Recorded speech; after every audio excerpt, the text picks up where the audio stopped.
जय करौली सरकार। जय करौली सरकार की। कहाँ से और क्या नाम है? नागपुर से गणेश जाना मेरा नाम है। गणेश जी, जो सबसे पहला क्वेश्चन कि जीवन में करौली सरकार आने से पहले क्या चल रहा था, वो हलचल क्या थी?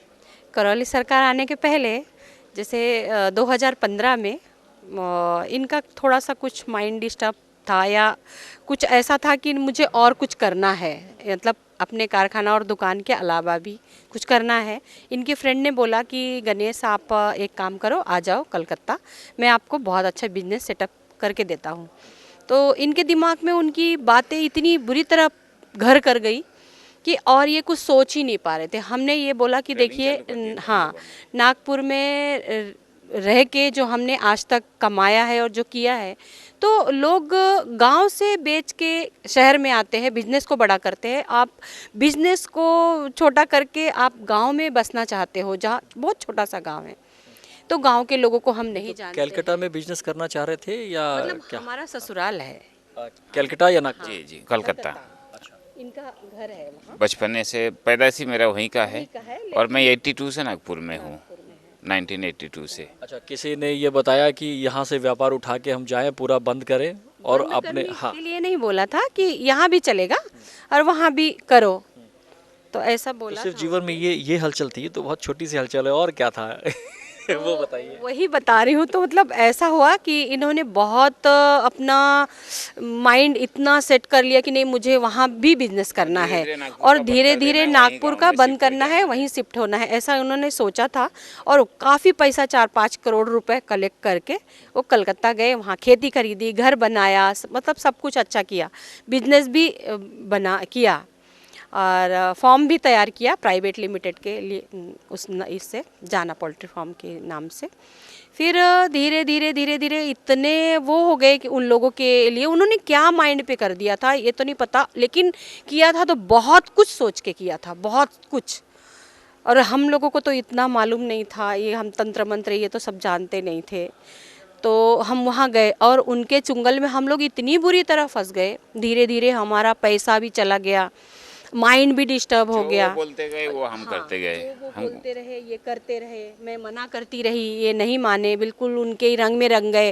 वो तांत्रिक के पास लेके गए, इनको ताबीज पहनाई, अपने बस में पूरा कर लिया, घर की किसी की बातें नहीं सुनते थे। मतलब हम लोग अभी यहाँ आने के बाद मतलब पूरा नया अवतार है, हम लोगों का नया जन्म है, ऐसा कह सकती हूँ। कर्जा भी हो गया और पूरा इनको पूरा कैप्चर कर लिया गया। हम लोग वहाँ इतनी बुरी तरह फंस गए, हमारे पास ऐसा लोग नहीं थे कि हम इनको बचा के लेके आए, ऐसा। तो वहाँ भी देखिए 100 लोग बुरे होते तो उसमें भी एक लोग ऐसा होता है कि भगवान को मानने वाला होता है, जो उन्होंने हाँ लाए समझा बुझा के। फिर 1.5-2 महीना तो दिमाग ही काम नहीं करे, बिल्कुल सुन्न हो गए, क्या करे क्या नहीं करे। फिर धीरे धीरे घर में झगड़ा, अशांति, कर्जा हो गया, सब कुछ चलते रहा। फिर लॉकडाउन का भी चालू हो गया। अब करे तो क्या करे, घर चलाने की परिस्थिति नहीं था, ऐसा हाल हो गया था हमारा। फिर ऐसा लग रहा था बस सुसाइड कर ले, कहीं भाग जाए, छोड़ दाए, मैं इसको मार दूँ, ये सोचता है ये इसको छोड़ के भाग जाओ, बस यही घर में रोज काला झगड़ा, मारा पीटी, यही चालू था। बिजनेस बिल्कुल शून्य होते जा रहा था, हो ही गया था। हमारा कोई अस्तित्व तो बचा नहीं था। हम सोच रहे थे बस हमारी ये डीएन है, खत्म है, इसके आगे अब कोई रास्ता नहीं बचेगा। लेकिन किसी को बोल नहीं पाते थे, जो भी होता था अंदर ही अंदर हम लोग घुटते थे, लड़ते थे, लोगों के सामने एक्टिंग करके जीते थे। उसमें जब वो वहाँ पे गए तो उन्होंने आपको लगा कि आपके ऊपर कोई तंत्र कर दिया गया? हाँ। और पूरा दिमाग जो है वो हम वही सुनते थे, हमारा विचार कुछ नहीं चलता था। ऐसा करते करते बस वहीं पे जो प्रॉपर्टी था, जो भी कुछ बैलेंस था, जो भी कुछ सोना चांदी था, सब बेचना, वो गांव में ले जाके लगाना, बेचना और ले जाना। कौन क्या कर रहा है, उसके क्या इस्तेमाल कर रहा है, कुछ नहीं पता। धीरे धीरे धीरे धीरे यहाँ नागपुर से ख़त्म हो गए, वहाँ पर भी व्यापार चलने अलग नहीं रहा। देखा, समझ में आया जब कि ये तो सब उनके लिए कर रहे, हमारे लिए कुछ नहीं कर रहे। हाँ, मैंने वही 5 करोड़ वो जो आपका जमा पूंजी था वो चला गया, इसके अलावा कर्ज हो गया। कर्ज भी हो गया, फिर इनको लाना ही मुश्किल हो गया था ना। उन लोगों ने इतना जाल में घेर लिया था इनको कि मैंने सोचा मैं अकेली हूँ और यहाँ एमपी में मेरा मायका है, यहाँ की लड़की हूँ, नागपुर में रहती हूँ, कलकत्ता जाना मेरे लिए बहुत डिफ़िकल्ट होता है ना। तो मैंने कहा कि सोचा कि इनको कैसे लाऊं, किसी तरह उनसे लड़ के झगड़ के, ये तो कुछ बोलते ही नहीं थे, बिल्कुल शून्य हो गए थे। मैंने सोचा कि नहीं, मुझे आगे बढ़ना है और इनको किसी तरह वहाँ से लाना है। फिर बहुत लड़ाई झगड़ा अशांति बहुत हुआ, लेके आई नागपुर, नागपुर लेके आई, मैंने यही एक बात बोला कि जो गया सो गया, बस आप यहाँ बैठ के काम करो, अच्छी मन ही तरह नहीं करो। लगता था, दुकान में दोबारा बैठने की इच्छा नहीं होता था, शर्म भी लगता था, डर भी लगता था, मन ही नहीं लगता था, कुछ नहीं, बस घर में बैठे रहना, चुपचाप खाना, और ऐसा लगता था कि आज रात को झूल जाएंगे, आज फांसी लगा लेंगे, बस यही मन होता था। तो विचार ये घाटे की वजह से आता था या तंत्र की वजह से आता पता नहीं, कुछ समझ भी नहीं आता था कि हम क्या कर रहे, क्या सोच रहे, हम करें तो क्या करें, क्या नहीं करें, कुछ पल ही नहीं घाटा पड़ता था। होता है तो इंसान एक बार फिर सेटअप कर लेता है, अगर उसमें गुण है, हुनर है, तो फिर से सब कुछ हो जाता है वापस। लेकिन वो तंत्र को काटना बहुत भारी और बहुत कठिन चीज़ है मेरे हिसाब से, क्योंकि इनसे ज़्यादा तो मैंने झेला है, वो 5 साल मैंने बहुत झेला है, इनकी मार भी खाई हूँ, गाली भी खाई हूँ, इसलिए मुझे समझ रहा है कि मतलब मैं किस पोजीशन में थी। फिर एक बार ऐसा हो गया, हम दोनों का बहुत लड़ाई झगड़ा हो गया, कुछ इनके परिवार वालों से भी मेरा मन खूब, वो जो मैं नहीं चाहती थी वो करना चाहते थे। इनफैक्ट इनसे भी एक्सपेक्ट करते थे कि मतलब ये भी वही लाइन पे जाएं। उस समय फिर मेरा एक युद्ध चालू हो गया। फिर मेरी फ्रेंड हैं, गुजराती हैं वो, सुभाष भाई, और उनकी मिसेस बहुत अच्छे फ्रेंड हैं इनके, उनकी वाइफ मेरी बहुत अच्छी फ्रेंड है, तो उनके पास गए। उन्होंने पता नहीं देखा होगा वीडियो, हम तो नहीं जानते थे यहाँ के बारे में। उन्होंने मुझे बताया कि भाभी एक काम करिए, आप इतनी दुखी हो कि हम दोनों का डिवोर्स तक होने को आ गया था, अभी 2 साल पहले की बात कर रही हूँ, 2020 में शायद। तो उन्होंने बोला कि आप एक काम करिए, किसी भी तरह आप करौली सरकार चले जाइए, मुझे इतना यकीन है कि वहाँ जाके आपका प्रॉब्लम सॉल्व हो जाएगा। तो फिर मैंने इनको बोला कि ठीक है, आप एक काम करिए। उन्होंने बोला वीडियो देखिए, तो हमने वीडियो देखा, यूट्यूब चालू किया, वीडियो देखा और बहुत अच्छा लगा। आप दोनों ने वीडियो देखी या एक आदमी? हाँ, दोनों ने वीडियो देखा। हम लोग रात को 2-2, 3-3, 4-4 बजे रात तक वीडियो देखते थे और गुरुजी की बातें सुनते थे और कई भक्त लोगों की भी बातें सुनते थे। उसी में हम लोगों को इतनी श्रद्धा आ गई थी, जो हम सोचते थे एक एक करके हमको वो मोबाइल में जवाब मिलते क्या, फिर बस तलब रहा था कि कब जाएंगे। हम मुझे भी ऐसा लगा कि नहीं, मुझे वहीं जाके कुछ रिलीफ मिलेगा। लेकिन लॉकडाउन हो गया, उसके कारण हम लोग 1 साल बहुत तकलीफ में रहे, आ नहीं पाए। फिर लॉकडाउन थोड़ा खुला तो हमने दिसंबर में, हम लोग 2021 के दिसंबर महीने में आए, रात को निकले, बताया नहीं, मेरे मायके गए, मेरे भतीजे को लिया और हम लोग आए। सुबह यहाँ पहुँचे, दरबार आए, दर्शन किया, तो बहुत अच्छा लगा, थोड़ी जानकारी भी ली। 1 घंटा यहाँ रह के सब जानकारी लेके फिर निकल गए, फिर बस मौका ढूंढते रहे कि फिर कब आके अपन हवन शुरू करे। कुछ दिन बाद, मतलब जनवरी में 2022 को ना, नहीं 2021 की बात है, शायद 2020 में हम लोग एंडिंग में आए थे, दिसंबर में, और 2021 में हम लोग जनवरी में यहाँ आए। फिर यहाँ आए, हवन करना शुरू किया। तो हवन करना शुरू किया तो जैसे हमने एक हवन किया तो हमको उसी में ऐसा लगा कि नहीं, हमारा कुछ तो भी अच्छा हो रहा है, धीरे धीरे। हाँ, हम लोगों को आगे क्या करना है, तो पहले हम जीरो थे, समझ भी नहीं आता था। लड़ाई झगड़ा होना कम हो गया, एक दूसरे की फीलिंग समझने लगे, बच्चे भी ठीक हो गए, घर भी अच्छा रहा, बहुत अच्छा रहा। 2-4 हवन करते करते हमने यहाँ पहले ही खेत खरीद लिया था, मतलब कलकत्ता से आने के बाद, इनका मन रखने के लिए, क्योंकि इनको खेत पसंद है, तो हमने नागपुर में लिया, बेचे, फिर वो पैसा लेके यहाँ पे खेत खरीदे। फिर कुछ काम आगे नहीं बढ़ रहा था। दुकानदारी का जो हमारा सोने चांदी का जो काम था, जो हम कारीगर, हमारे कारखाना है बड़ा, 40-45 लोग काम करते थे, वो भी धीरे धीरे कम होते होते 6-7 में पहुँच गए। अच्छा, बिजनेस किस चीज़ का आपका? हमारा गोल्ड ज्वेलरी का काम है, मैं बड़ा मतलब बचपन से कारीगरी का काम करता हूँ। धीरे धीरे नागपुर में आए 82 में, फिर वहीं पे और काम सीखे, फिर धीरे धीरे कारखाना खोले और 40-50 लोग हमारे पास काम करने लगे। फिर इनका दिल बहलाने के लिए हमने ज़मीन खरीदा, खेत खरीदा, मैंने भी परमिशन दिया, क्योंकि मुझे तो ऐसा हो गया था नफरत सी कि भाई नहीं करना है अभी कुछ। फिर इनका मन बहलाने के लिए हम कहे ठीक है चलो खेत देखते हैं। खेत लिया, 1 साल रहा, 2 साल रहा, खेत का कुछ काम ही नहीं बढ़ रहा था। और ऐसा था कि जो हम सोचते थे कि यहाँ से पैसा आएगा, हमारा खुद का ही पैसा कुछ ऐसा अटका था कि नहीं आ रहा था। फिर हम यहाँ 2-3 हवन होने के बाद से पता नहीं बाबा ने क्या चमत्कार किया, तो वो नहीं बता सकती। सब कुछ होने लगा, धीरे धीरे खेत हमारा 1 साल, अभी 1 साल हुआ है, 1 साल आई थिंक 3 महीने हुए हैं। 1 साल 3 महीनों में हमारा खेत जो देखते हैं ना, तो वो बिलीव नहीं कर सकते कि हमारी खेती इतनी सुंदर है। हमने लौकी लाई थी आज, अपने खेत की लौकी है, संतरे का बगीचा लग गया है, बोरिंग हो गई, घर बन गया है, फार्म हाउस बन गया है, बहुत अच्छा लगता है। वहाँ भी हमने एक हवन किया था। तो गुरुजी को बैठाए भी हैं, बाबा जी को आसन भी दिया है खेत में। बहुत अच्छा लगता है। अभी ऐसा लगता है कि हम यहाँ आके, पहली बात तो कि हमारा दूसरा जन्म हुआ है। एक जन्म तो हमारा वेस्ट हो गया था और मैंने सोच लिया था कि हम, मेरी ज़िंदगी तो नहीं सेट होगी, ऐसा लगता था मुझे। लेकिन हमको यहाँ आने विश्वास के ही नहीं हो बाद रहा था कि हम दोबारा आगे कभी और जिएंगे, कुछ करेंगे, ये हमको विश्वास ही नहीं था। हम सोचे बस खत्म, यही हमारा आखिरी सफर है, जो होगा यहीं पे होगा। और हम इसके पहले भी कहीं भटक लिए? बहुत जगह गए। इतना भटकी हूँ, कोई तांत्रिक नहीं बचा है। देखो मुझे अब बुरा लगता है।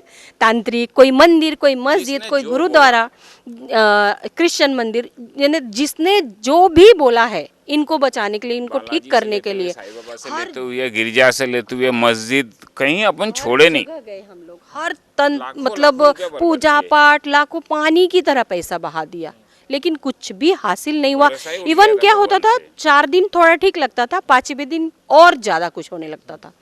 और एक्चुअली तांत्रिकों का काम ही क्या है कि इंसान को पास बुलाना, उनसे लूटना, और 4 दिन ठीक हो जाए, 5वें दिन और ज़्यादा बढ़ते परेशानी जाता, बढ़ जाए, बढ़ते फिर जाता। और आए और लूटो। उनका तो काम ही ये है। तो इससे हम लोग बहुत घिरे हुए थे। प्रक्रिया हो गई सारी कि अभी कुछ रह गया? प्रक्रिया हमारी हो गई सिर्फ है, हमारा 9 गुरु हवन दीक्षा हो गया है, बाकी है, सिर्फ बाकी गुरु सब दीक्षा हो गया। बाकी है, बाकी तो सब हो गया है। और आज गुरु जी से बात करके तो मैं बहुत धन्य हो गई हूँ, बहुत ज़्यादा खुशी है मेरे मन में। लड़का घर से भाग गया, हम तैयारी कर रहे थे आने के लिए। और कब उसी दिन कब? रात को, जिस दिन हम तैयारी कर रहे थे आने के लिए, रात को हम खेत चले गए कि खेत से पूरा सब्जी फब्जी तोड़ के लाएंगे, संतरा लाएंगे, गुरुजी के लिए ले जाएंगे। वहाँ के सब्जी बहुत है हमारे, थोड़ा आश्रम में ले जाएंगे सबको, मतलब जो अपन यहाँ कैंटीन में खाते सबको मिलेगा। ये खुशी करके हम तोड़ने गए, उस मौका ढूंढ के लड़के रात को ही भाग गए। अच्छा, मतलब जब अभी दरबार आए हैं हाँ, आप? बस आने के अभी 1 दिन पहले अच्छा, तो क्या हुआ, क्यों चला गया? पता नहीं उसके मन में क्या हुआ, वो तो नहीं बताया। कुछ नहीं, झगड़ा भी नहीं हुआ, किसी ने कुछ बोला भी नहीं।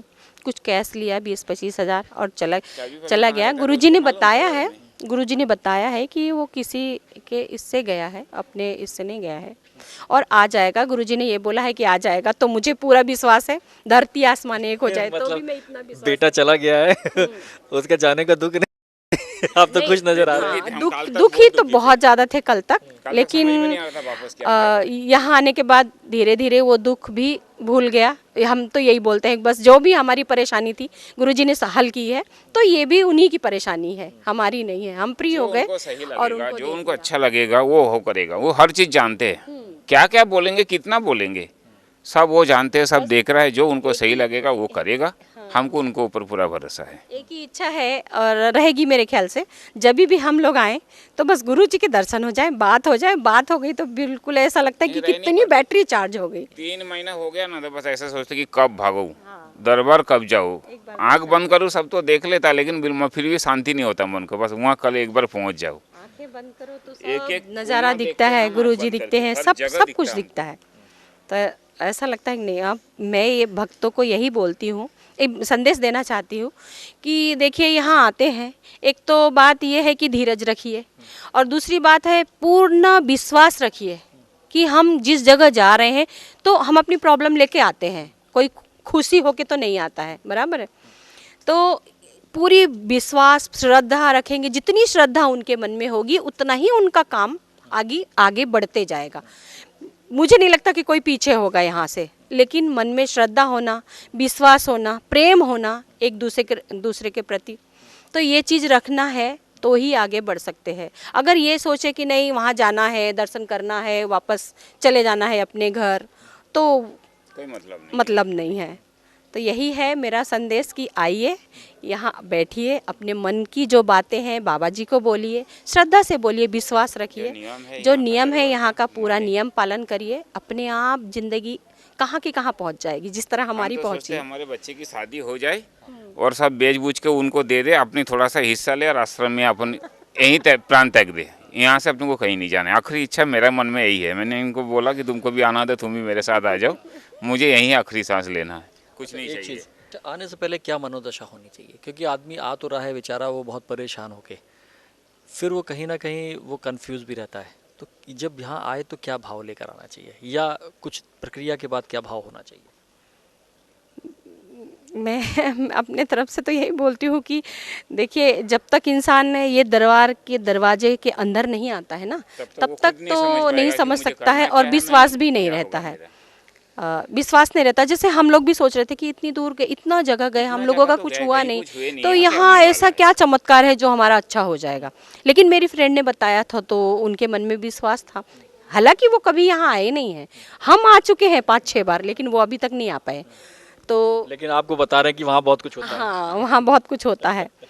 तो जब तक वो अंदर नहीं आएंगे, यहाँ की चीज़ों को समझेंगे नहीं, देखेंगे नहीं, महसूस नहीं करेंगे, अपने आप को बाबा माँ बाबा के ऊपर समर्पित नहीं करेंगे, तब तक उनको कुछ हासिल नहीं हो सकता। इसलिए यहाँ आके धैर्य रखना है, पहली बात तो विश्वास रखना है माँ बाबा के ऊपर, गुरुजी के ऊपर। हाँ, तो विश्वास रखना है और उनको यहाँ के जो नियम है पूरे आश्रम के, को पूरी तरह फॉलो करना है। गुरुजी के पूरे वाणी वचन का पालन करना है और एकाग्र रहना है। अपने मन को एक चित्त करना है कि नहीं, मैं यहाँ आई हूँ तो मेरा सब कुछ इनके ही हवाले है। दुख भी इनका ही है, बाबा जी का, माँ का, और सुख भी उनका ही है। तो ये समर्पित अगर वो कर देते हैं और ये समर्पण भाव से आते हैं तो उनको जीवन में कभी ये नहीं लगेगा कि मैं 1 करोड़ क्यों नहीं पाया। वो तो 1 करोड़ नहीं, कई जन्मों का पुण्य उनको मिल जाता है। पैसा तो क्या है, इंसान कमाता है, मेहनत करता है तो मिलता ही है। अच्छा, जब इस दरबार को देखते हैं अपने उसमें नज़रिए से देखें तो चलता क्या है यहाँ, क्या चल क्या रहा है? हम तो यही सोचते हैं कि ये दरबार में आके हम एक स्वर्ग में आ गए हैं, कि हम तो ऊपर नहीं देखे हैं स्वर्ग में क्या होता है, लेकिन यहाँ आके ऐसा लगता है कि स्वर्ग में आ गए। सपना जैसा भी लगता है कि ऐसा तो अपन कभी किसी के मुंह से सुनते थे, ये हकीकत कैसा है और लोगों को अब तक मालूम नहीं पड़ा। और हम इतना लेट क्यों आए यहाँ पे, हमको और जल्दी आना था। ऐसा क्या देखा जो आपको लगा ऐसा? पता नहीं, एक अनुभव है, मन में बड़ा खुशी महसूस होता है जो कहीं नहीं होता। लाखों करोड़ों रुपया देखने के बाद 2 मिनट की खुशी होता है, लेकिन ये खुशी पूरे दिन चलते रहता है अंदर। वो भाषा नहीं है हमें जो हम वो उस चीज़ को बोल सके कि क्या खुशी है। नागपुर से आई हुई एक फैमिली के साथ हम लोग थे और काफ़ी सुनहरे अनुभव हैं। बेटा 2 दिन पहले 3 दिन पहले घर से नाराज़ होकर जा चुका है, लेकिन चेहरे में ना उदासी है और ना मायूसी है और बड़े खुश हैं। क्यों? क्योंकि उनको मालूम है कि गुरु कृपा कभी भी हो सकती है। इसीलिए हम लोग कहते हैं ये चमत्कारिक दरबार है, ये करुली सरकार है। आगे भी चर्चा में बने रहेंगे, तब तक के लिए जय करुली सरकार। आपका कोई सवाल हो जो आप गुरुजी से जानना चाहते हैं या कोई जानकारी चाहते हैं तो कृपया इस नंबर पर व्हाट्सएप करें।